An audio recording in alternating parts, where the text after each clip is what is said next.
Na mtazamaji, karibu tuanze na vidokezo ambapo wakulima zaidi ya 22,000 katika kaunti ya Bungoma wamepokea pembejeo bila malipo kutoka kwa serikali ya kaunti ya Bungoma ili kuwasaidia kuzalisha chakula cha kutosha msimu wa upanzi.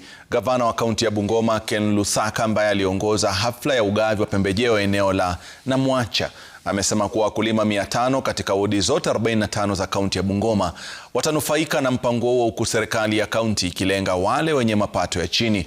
Aidha, naibu gavana wa kaunti hiyo Jennifer Mbatianyi amesema utoaji wa mbegu na mbolea hizo utasaidia kaunti hiyo kuwa na chakula cha kutosha.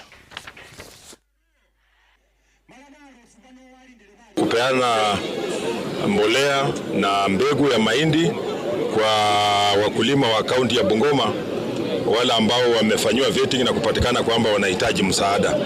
Tumekuwa tukifanya hivi tangu mwaka wa 2013 na lengo kubwa ni kumaliza masuala ya njaa katika kaunti yetu ya Bungoma.